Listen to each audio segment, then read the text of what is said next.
દેશભરમાં લોકસભા 2024ની ચૂંટણીનો જબરજસ્ત માહોલ જામ્યો છે। જેમ જેમ ગરમીનો પારો ઊંચકાતો જાય છે તેમ તેમ રાજનીતિમાં પણ જબરજસ્ત ગરમાવો જોવા મળી રહ્યો છે। નમસ્કાર, આપ જોઈ રહ્યા છો સંદેશ ન્યૂઝ, તમારી સાથે સત્યની સાથે સંદેશ વિશેષ સાથે હું છું ઉત્સવ। ગુજરાતમાં મતદાનને 1 મહિના કરતાં પણ ઓછો સમય બાકી છે। ઉમેદવારો જોરશોરથી ચૂંટણી પ્રચાર માટે પણ જોડાઈ ગયા છે, પરંતુ આ વખતે ગુજરાત ભાજપમાં પ્રચાર વચ્ચે ઉમેદવારો સામે વિરોધનો વંટોળ પણ જોવા મળી રહ્યો છે।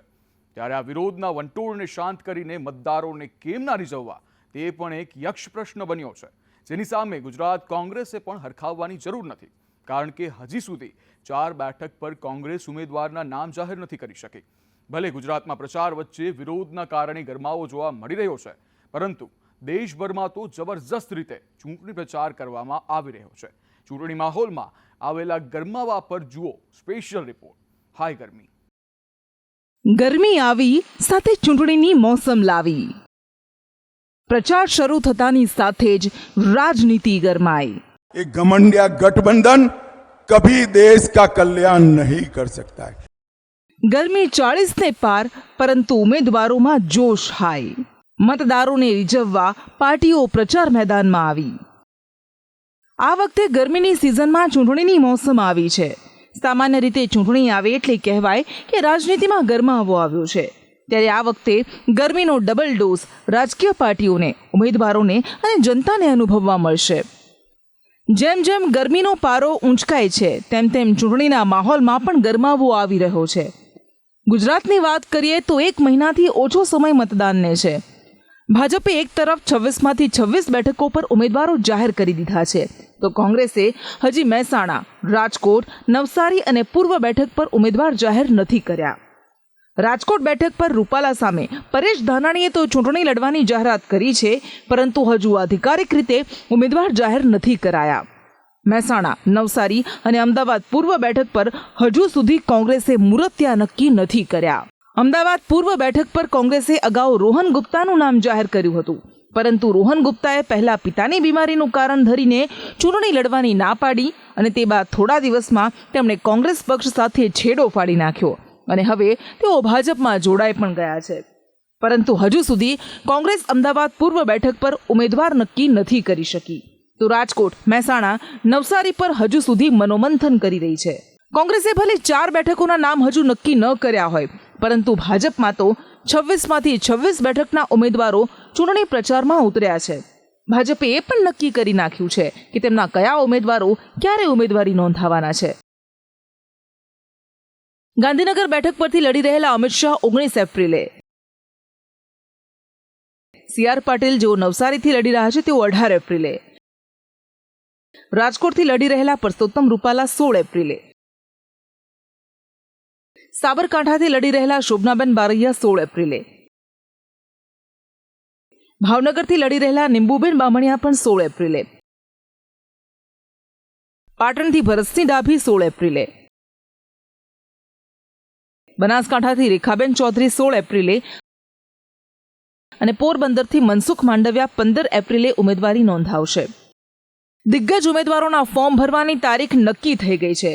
દરેક ઉમેદવાર જોરશોરથી પ્રચાર કરીને ઉમેદવારી પણ નોંધાવશે। 2 બેઠકો પર ઉમેદવાર બદલવાને લઈને માંગ થઈ રહી હતી।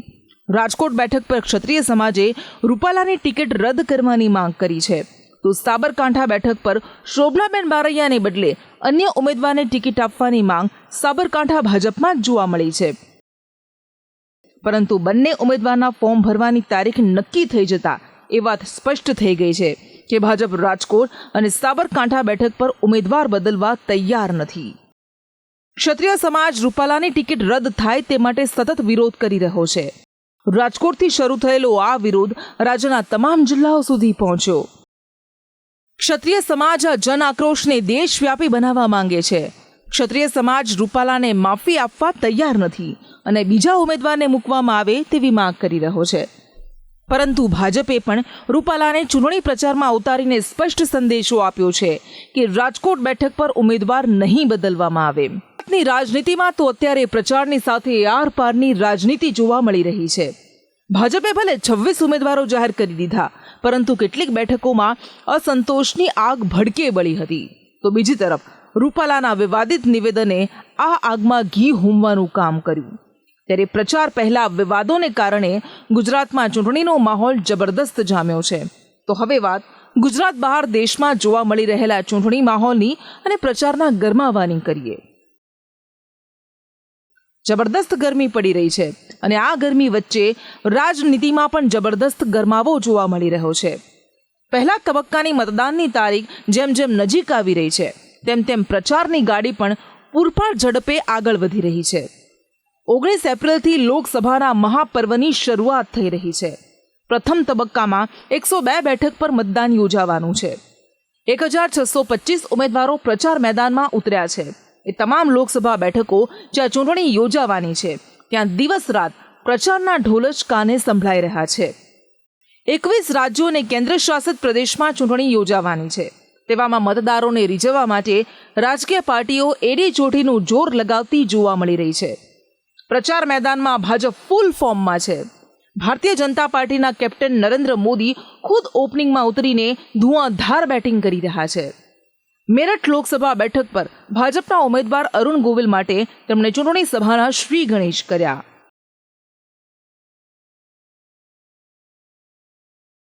વડાપ્રધાન મોદી જ્યારે પ્રચાર મેદાનમાં ઉતરે છે ત્યારે તેમનો અનોખો અંદાજ જોવા મળતો હોય છે. પીએમ મોદી પ્રચાર માટે ઉત્તરાખંડના ઋષિકેશ પહોંચ્યા હતા.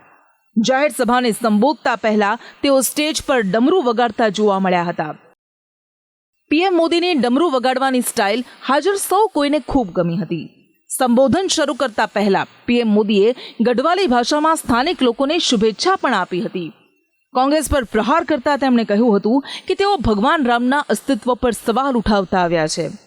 રામ મંદિરની પ્રાણ પ્રતિષ્ઠા મહોત્સવના આમંત્રણનો તેમણે અસ્વીકાર કર્યો હતો. कांग्रेस ने प्रभु राम के अस्तित्व पर सवाल उठाए हैं.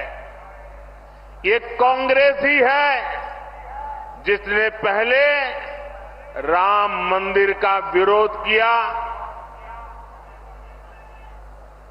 जितने अड़ंगे डाल सकते थे डाले. अदालत में भी रुकावटें करने की कोशिश की, लेकिन राम मंदिर बनाने वालों ने कांग्रेस के सारे गुना माफ करके उनके घर जाकर के उनको निमंत्रण दिया.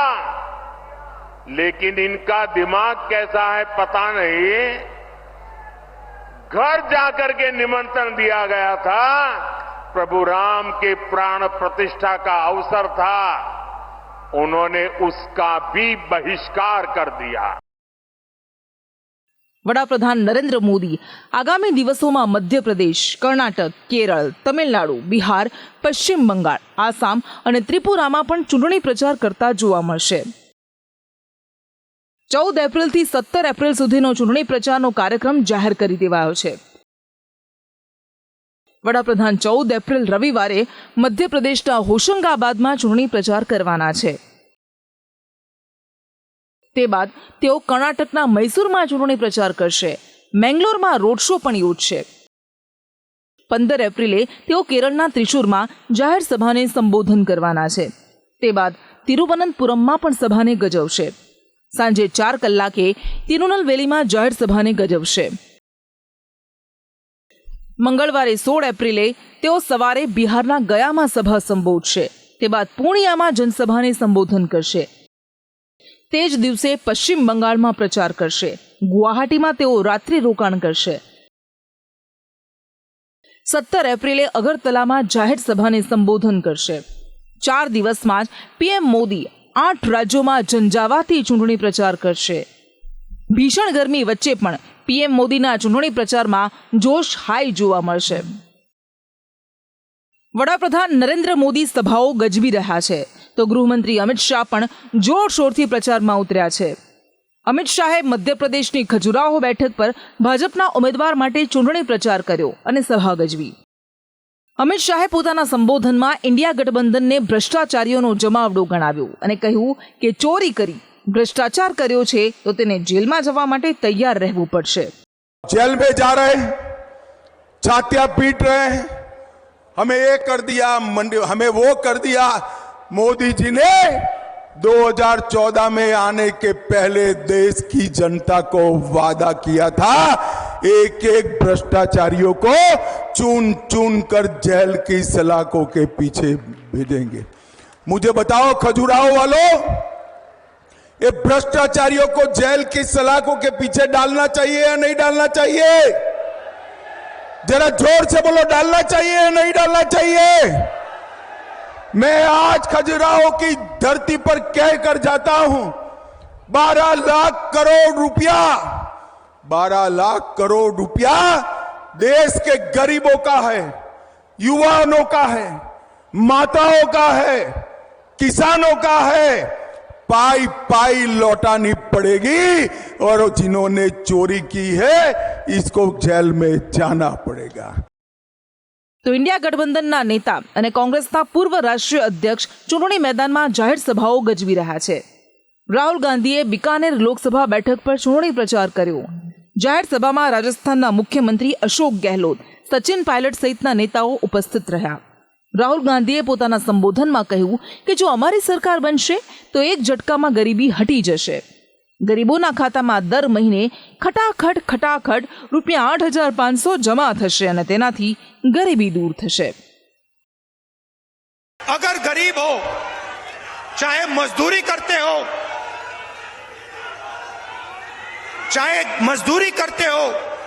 चाहे खेती करते हो, चाहे छोटे छोटे कारखाने में काम करते हो, अगर आप गरीब परिवार हो, आपके परिवार में एक महिला को महीना का 8,500 रुपया, साल का 1 लाख रुपया सरकार बैंक अकाउंट में डाल देगी और उस दिन तक डालेगी। मजे की बात सुनिए, और उस दिन तक डालेगी जिस दिन तक आप गरीबी रेखा से निकल जाओगे। अगर आप गरीबी रेखा के नीचे हो, आपके बैंक अकाउंट में हर साल 1 लाख रुपया, 8,500 रुपया महीने का खटाखट आता रहेगा। રાહુલ ગાંધીના ચૂંટણી પ્રચારની વાત કરીએ ત્યારે તેમના હરીફ ઉમેદવાર કહેવાતા ભાજપ નેતા સ્મૃતિ ઈરાનીની વાત કરવી પડે. અમેઠી જે ગાંધી પરિવારની પરંપરાગત બેઠક રહી હતી, પરંતુ ગત લોકસભા ચૂંટણીમાં રાહુલ ગાંધીએ હારનો સામનો કરવો પડ્યો હતો. લોકસભા 2024ની ચૂંટણીમાં ભાજપે તો અમેઠી બેઠક પર ફરી એકવાર સ્મૃતિ ઈરાનીના નામની જાહેરાત કરી દીધી છે. સ્મૃતિ ઈરાનીએ ચૂંટણી પ્રચાર પણ પૂરજોશમાં શરૂ કરી દીધો છે, પરંતુ હજુ કોંગ્રેસે અમેઠી બેઠકનું કોકડું ઉકેલ્યું નથી. રાહુલ ગાંધી અમેઠી બેઠક પર ચૂંટણી લડશે કે નહીં તેની જાહેરાત નથી કરાઈ. બીજી તરફ અમેઠીની जनता સાથે સંવાદ કરતા ભાજપ ઉમેદવાર સ્મૃતિ ઈરાનીએ કોંગ્રેસ પર આકરા પ્રહાર કર્યા. आप सबने विषम परिस्थिति में कांग्रेस को गायब देखा है। कोविड की जब चुनौती आई तब गांधी खानदान का एक भी व्यक्ति अमेठी में नजर नहीं आया था। आपकी दीदी, आपकी सांसद गांव-गांव, घर-घर गई, इस बात को कोई झुठला नहीं सकता। सर पर मौत मंडरा रही थी। मेरे भी घर में बच्चे हैं, मैं भी अपने परिवार के लिए जिम्मेदार हूँ। मेरे घर में पति, सास, माँ, बहन, देवर, ननद सबने कहा लोग घर पर बैठे हैं और तुम सड़कों पे घूम रही हो अमेठी में। मैंने कहा कि जब मुसीबत आती है तो घर की माँ, बहू, बेटी, बहन भी सबसे पहले परिवार का कवच बन जाती है। ભાજપે લોકસભા 2024ની ચૂંટણી માટે બે એવા ચહેરાઓ પર પસંદગીનો કળશ ઢોળ્યો છે જેમની પહેલેથી જ લોકો વચ્ચે લોકપ્રિયતા રહી છે. મંડી બેઠક પર અભિનેત્રી કંગના રનૌતને ઉમેદવાર બનાવ્યા છે, તો મેરઠ બેઠક પર રામની ભૂમિકાથી અપાર લોકપ્રિયતા મેળવનાર અરુણ ગોવિલને ટિકિટ આપવામાં આવી છે. બંને ઉમેદવાર જોરશોરથી ચૂંટણી પ્રચાર કરતા જોવા મળી રહ્યા છે.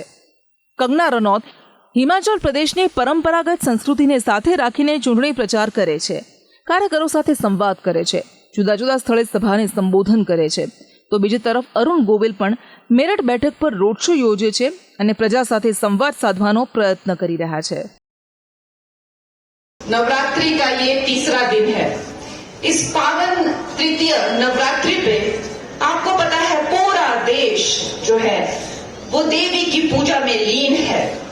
माता का अनुष्ठान हो रहा है। छोटी छोटी बच्चियों को लाकर उनके पैर धोए जा रहे हैं, उनको शालुएं दिए जा रहे हैं, टीकू दिए जा रहे हैं, बिंदिया लगाई जा रही है, प्रसाद और दक्षिणा दी जा रही है। इस तरह से हर जगह नारी शक्ति की जो है पूजा हो रही है, वंदन हो रहा है। लेकिन जो कांग्रेस की महिला विरोधी सोच है, जो उनकी दुष्ट सोच है, वो नवरात्रि में भी उस दुष्ट सोच को कोई विराम नहीं देते हैं। जब से मेरा नाम अनाउंस हुआ है, इनके इतनी मिर्ची लग रही है, इतनी मिर्ची लग रही है कि दिन रात मुझे अपमानित करने में, दिन रात मुझे कलंकित करने में, मुझे दोष लगाने में दिन रात लगे हुए हैं। नवरात्रों में भी इनको चैन नहीं है। जय जय श्री राम जो है वो नारा नहीं है, ये हमारी संस्कृति है, ये हमारी भावनात्मक सोच है, ये राम राज्य की सोच है। तो इसलिए ये जो व्यक्ति आपके सामने खड़ा है, जिसका नाम गोविंद है, उसके लिए ये बताना होगा आपको कि ये यहां से रिकॉर्ड जीत हासिल करेगा। और मैं ये बात बहुत क्लियर करना चाहता हूं आपसे कि ये मैं मेरे लिए नहीं कह रहा हूं,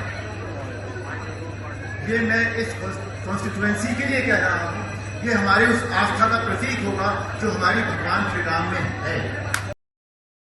જાણીતા ચહેરાઓ તો જોરશોરથી ચૂંટણી પ્રચાર કરી રહ્યા છે, પરંતુ કેટલાક સમર્થકોના પ્રચારની રીત અનોખી હોય છે. તેમના નીત નવા કિમિયા દેશભરમાં નવી ચર્ચા ઊભી કરતા હોય છે. બુલેટ રાણીના નામથી ઓળખાતા રાજલક્ષ્મી મંદા જેઓ વડાપ્રધાન નરેન્દ્ર મોદીના જબરદસ્ત ફેન છે. પીએમ મોદી ત્રીજીવાર દેશના વડાપ્રધાન બને તે માટે રાજલક્ષ્મી મંદા બુલેટ પર સવાર થઈને ચૂંટણી પ્રચાર કરી રહ્યા છે. કેસરી સાડી અને માથે કેસરી રંગનું હેલ્મેટ પહેરીને તમિલનાડુથી રાજલક્ષ્મી નંદા પ્રચાર કરવા માટે નીકળ્યા, જેઓ ઉત્તર પ્રદેશના પ્રયાગરાજ પહોંચ્યા હતા. તેઓએ દિલ્હી સુધી પહોંચીને પીએમ મોદી માટે પ્રચાર કરવાનો નિર્ણય લીધો છે. જેવો દેશ તેવો વેશ આ કહેવતને રાજકીય પક્ષના ઉમેદવારો પણ સારી રીતે સમજે છે અને તેથી જ ઉમેદવારો પણ પ્રચાર એવી રીતે કરે છે કે જેનાથી તેમની બેઠકના મતદારોને સારી રીતે રીઝવી શકાય. ગુજરાતમાં બનાસકાંઠા બેઠકની વાત કરીએ તો ભાજપ અને કોંગ્રેસના મહિલા ઉમેદવારો આગવી રીતે ચૂંટણી પ્રચાર કરી રહ્યા છે. રેખાબેન ચૌધરી પોતાને દીકરી ગણાવીને મત માંગી રહ્યા છે, તો જ્ઞાનીબેન ઠાકોર બહેન ગણાવીને વોટ માંગી રહ્યા છે. એક ઉમેદવાર શિવકથામાં માથું ટેકવે છે, તો એક ઉમેદવાર ભુવાને શરણે જોવા મળ્યા અને ભુવાજીને ઘર તરફ નારિયેળ ફેંકવાનું કહે છે.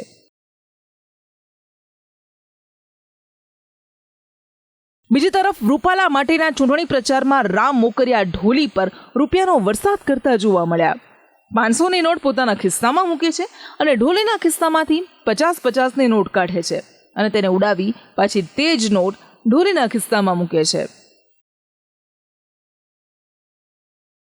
ચૂંટણી આવે એટલે પ્રચારની નીત નવી રીત જોવા મળે. મતદારોને રીઝવવા ઉમેદવારો તમામ પ્રયાસ કરે છે અને આશા રાખે છે કે મતદારો તેમની તરફેણમાં મતદાન કરે.